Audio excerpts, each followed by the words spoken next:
Welcome to Badminton Unlimited, your weekly access to badminton action and beyond. This week we're in the United Arab Emirates to report on the launch of the Peace and Sport Cup, a badminton tournament hoping to empower women and foster friendship in Arab-speaking nations. And we preview the biggest team sports events in the BWF calendar, the Leaning BWF Thomas and Uber Cup finals. It is often said sports has the ability to bring people together like few other activities. Its universal appeal has the unique ability to unify people regardless of race, religion, or politics. This is certainly true in badminton. Last week, in one of the sporting capitals of the world, Dubai, in the United Arab Emirates, the Peace and Sport Cup Women in Badminton 2014 was proudly launched. It's an initiative that we've started and initiated together, very close cooperation with Peace and Sport and the Dubai Sports Council, to help and bring out the message in the region about sport as a tool for integration, for peace, and for creating friendships, all with the tool being sport, and in this case badminton, which we are very honored to actually be one of the sports being selected to be part of this great initiative. Held in the Episalat Sport and Leisure Club in the locality of Mohaisna, this 5-day showpiece was a women's event for young, talented badminton players in the Arab world. Sport is a unique language. Everybody can compete under the same rule everywhere in the world. So it has the capacity to bring conditions of dialogue between divided communities. The tournament, besides highlighting emerging talent, had a broader aim. In a region that is often associated with tragedy, it offered the opportunity to promote peace, the empowerment of women, and social cohesion. We organize more than one event, culture event, social event, sport event, and we think it's good to be there. All the players will be in one place, even to close place, to safe place, also to get many facilities in this place. The Peace and Sport Cup attracted 8 countries: UAE, Saudi Arabia, Bahrain, Iraq, Morocco, Sudan, Lebanon, and Jordan. Besides the competition itself, the event offered instructional activities, including workshops, seminars, and mentoring sessions for players, coaches, and officials. You start with all the laws in the badminton game, and then you start playing. You have to understand before you play, Because I'm trying to gain experience. That was my main goal to come here, and it's to gain experience and improve for the future. Main subject, we have to understand the women of peace. So they friendly match, not like in Super Series, which way win Malaysia, not like that. So they get to know each other, they understand each other, become more friendly, they can go home, they can chat about badminton, how I can improve, those things. I think there's a really good mixture. Peace and Sport, one of the main organisers, describes itself in its tagline as a neutral international organisation that uses sport as a vehicle for tolerance, respect, sharing and citizenship at the service of sustainable peace. Already partnering with BWF for other similar initiatives in Colombia, Timor-Leste and Haiti, Peace and Sport hopes that this tournament will be another success story. We try to, through sport, to empower women, to give really social recognition to women. And also, when women touch sport, they have an influence on their kids. And if the kids later are also going to sport, they have a better chance to become good citizens. When they go back to each countries, they take it further back in their hometowns and raise it as issues to be discussed within their federations. And that will initiate different initiatives to make some see that there is a lot to be done by just involving them. On the court, the competition was heating up. Whilst winning and losing wasn't the focus of the tournament, no one wanted to let themselves or their partners down. In keeping with the spirit and theme of the tournament, Only the doubles event was on show, and players from different countries were paired together. The final saw the duo of Jordan's Liena Mazari and Morocco's Janani Batari taking on Dania Al-Khalili, also from Jordan, and her partner, Saudi Arabia's Fatima Musa. In a match that lasted half an hour, it was Liena and Janani who triumphed in straight games. But it was the unique experience of the event that the participants were grateful for. When they told me that I'm going to play with a Jordanian girl, I thought to myself that it's impossible to communicate with her and play to get understanding each other. If it wasn't my partner in the match, I would never talk to her. I would never know more about her. Friendship, peace, and the empowerment of women. These are values that are worth encouraging, and the badminton community is doing its part. The inaugural Peace and Sport Cup was a success. It not only provided a good competitive tournament, but its message was a positive one. It may be a small step, but it was an encouraging one, and long may it continue. Actually, badminton is good for the women. It's not a hard game. So you umpiring and you play, it's good.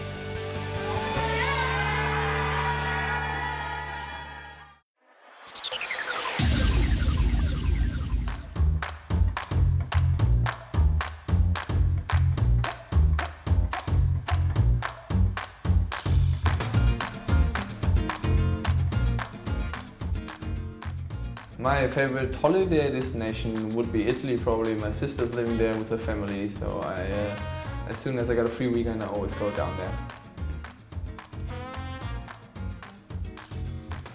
My favorite movie, I like the movie called Memento, which is a bit older, but also recent films like The Butler or Wolf of Wall Street are very worth watching.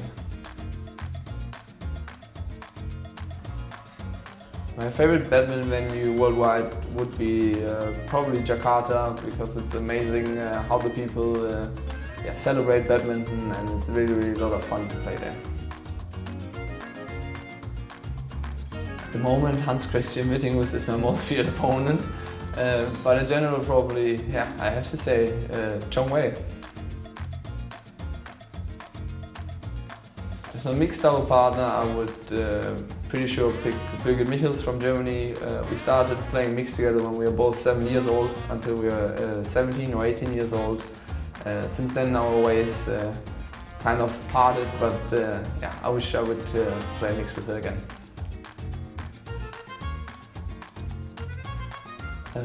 The best advice ever given to me was probably also by Chong Wei, when he was just saying I should relax a bit more.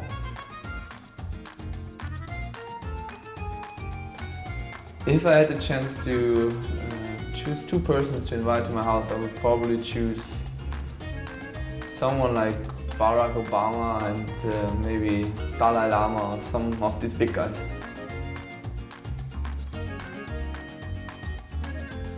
If I would have one superpower, I guess I would love to fly.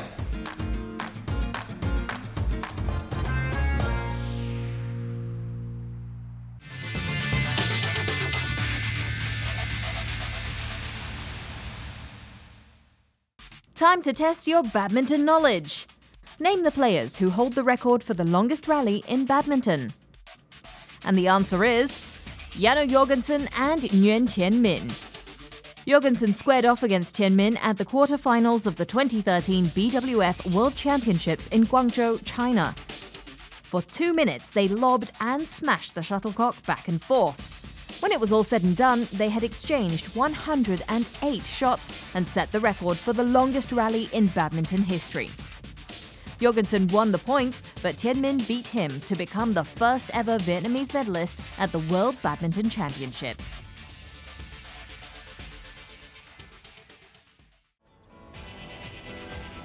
Meet Singapore's deadly duo.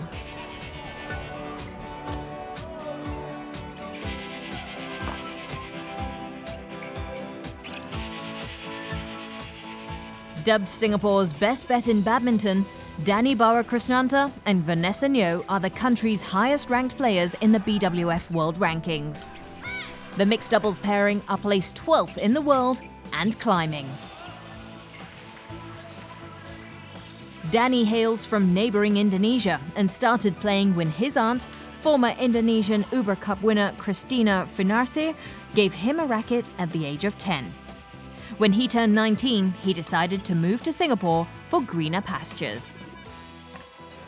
There's not many chance for me to play in Indonesia because there's so many players, so many good players in Indonesia.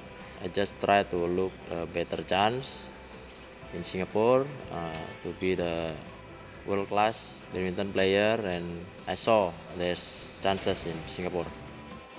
Vanessa, on the other hand, is born and bred in the island nation. Initially taking up badminton as a leisure sport at school, she decided to give up her studies and make badminton her career when she was only 17. This decision shocked many close to her. At the start, there were a lot of people who didn't agree to my choice because I had pretty good grades and I could actually proceed to a good JC and on towards a good uni. But I decided to give that all up and pursue my dreams. Most people were not very happy with what I decided to do, but I'm thankful for those who actually stayed by me and supported me all the way. Despite resistance from some friends, it was her parents who encouraged Vanessa to pursue her passion. With their support, Vanessa became a professional badminton player and was selected by the Singapore national team. 3 years ago, she was paired with Dani to play mixed doubles. We started off trying out different pairings, different partners, and I guess the coaches and the association realized that this was the best pairing among them, so they decided to stick to this.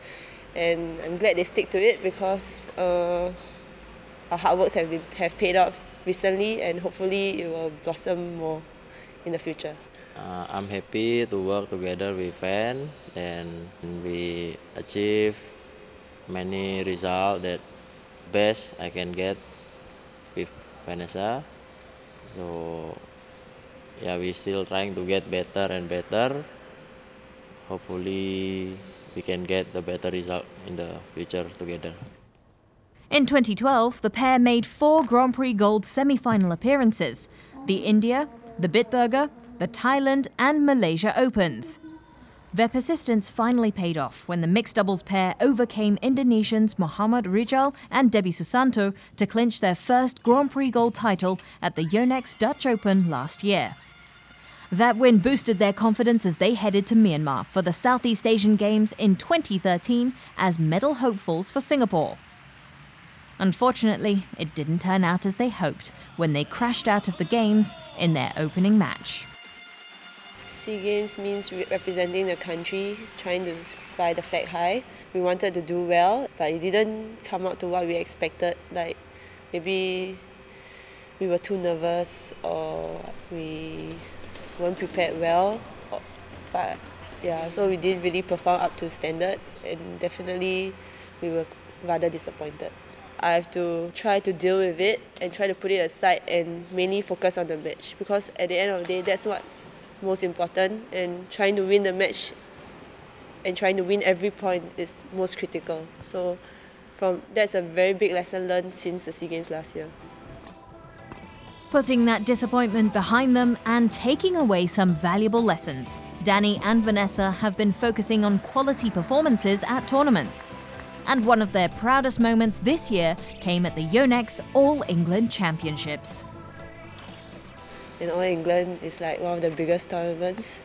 To participate is already a challenge, not to say doing well in it and reaching the quarterfinals, and also beating the seeded pair in the tournament. So for me, it was quite an achievement and it was something to be proud of. Yeah. Both Dani and Vanessa have come a long way in pursuing their dreams. With a shared passion in the sport and growing confidence, they are poised to make their mark on the international scene.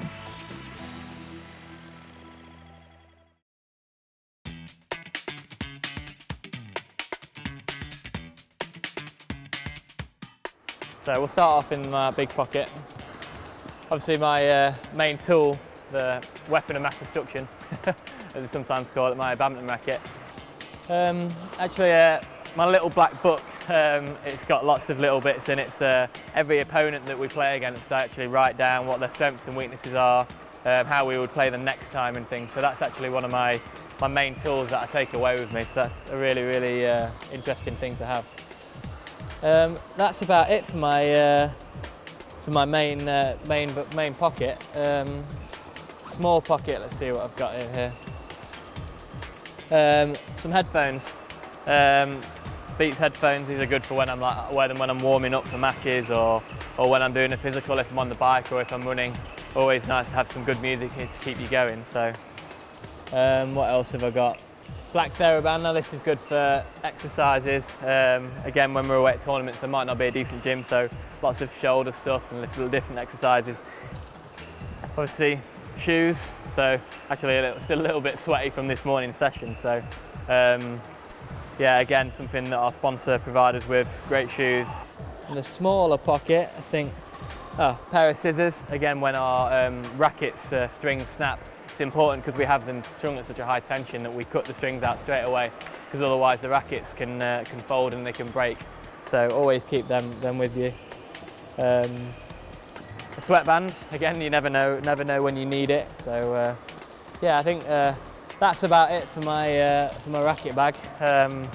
Not too interesting, but no, yeah, that's everything we need when we go away and when we're training and things. So yeah, that's my bag. They are arguably the biggest tournaments in terms of national pride and certainly the largest in terms of team badminton. The world's biggest and most prestigious team event in badminton. The Festival of Badminton, that is the Thomas and Uber Cup finals, is about to begin.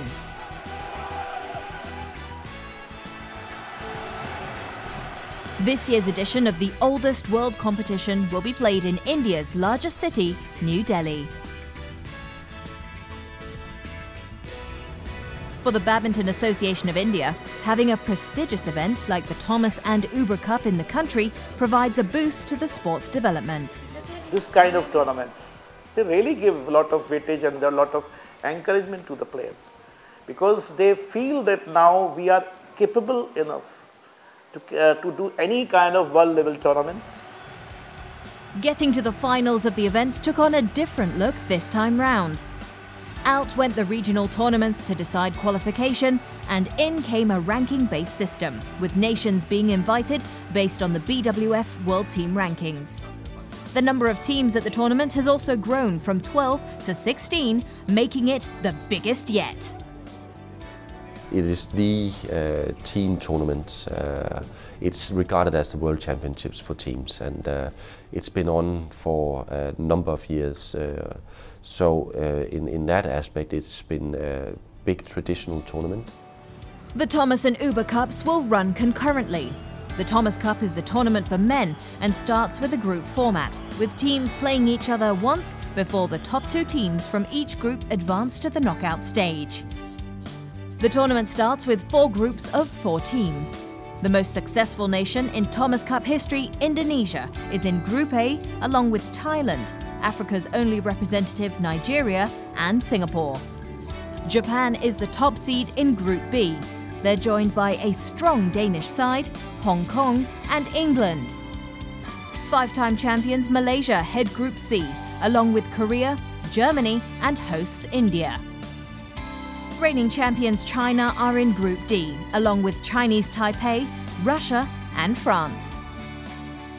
It's a very tough draw. Thomas Cup finals is normally very tough, and the draw is out yet, and I know that it's a very tough draw. Last 2 times we were in the quarterfinals of the Thomas Cup. That means we were the top 8 teams in men, and also in the women, if I'm not wrong. I know one time at least we were in the top 8. But this time is a very tough draw. The Thomas Cup has been in existence since 1948, but despite its long history, only 3 nations have ever held aloft the trophy. Indonesia, 13-time winners, China 9 times, and Malaysia 5 times. For the players, it provides them a rare chance to represent their country in a sport that usually caters to individual achievements.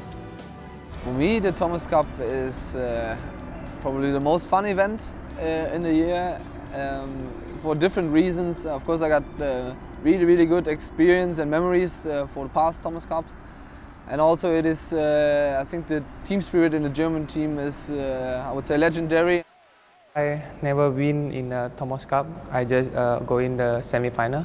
I hope so I can play more and can win the first point for my country and for my team. In terms of which teams are likely to win the coveted title this year, China are the overwhelming favourites as they continue to dominate the sport. The triumphant return of Lin Dan to the national side has added to an already imposing team. I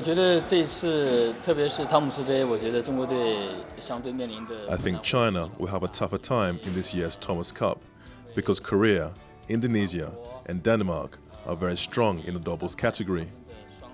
They've also got some outstanding men's singles players, so the challenge to win the cup will be harder for China.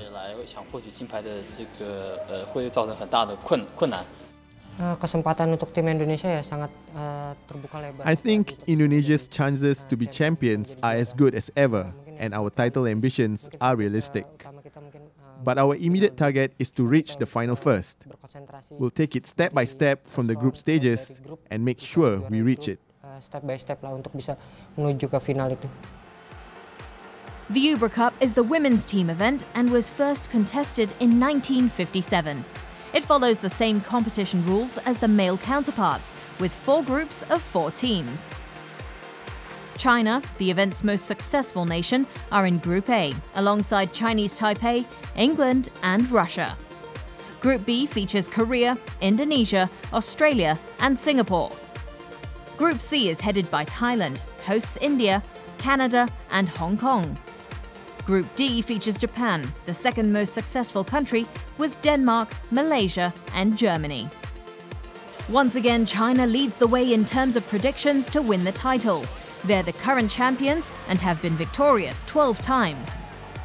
In the last 8 editions of the Uber Cup, only Korea has blemished their perfect record of triumphs. In the Uber Cup, I play single, so I will meet many strong players of different countries. I will definitely try my best and will be prepared for it.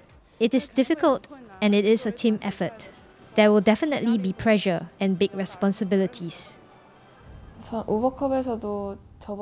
There is a high expectation for the Uber Cup. Korea has won the cup in 2010 in Malaysia. We are runners-up in 2012, so we are expected to perform well in the coming one. Few global badminton tournaments can match the exhilarating nature of the Thomas and Uber Cups. Individual accolades give way to national pride and this carnival of badminton brilliance. And Badminton Unlimited will be there to bring you all the action and reaction throughout. Let the battle begin! Before we go, let's find out what's happening in the world of international badminton in our Badminton Unlimited calendar.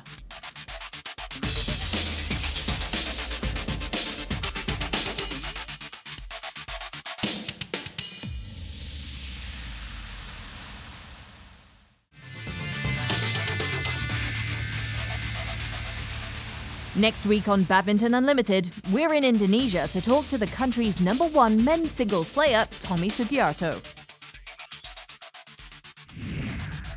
And we get a ground report from New Delhi as the players and fans get ready for the Thomas and Uber Cups.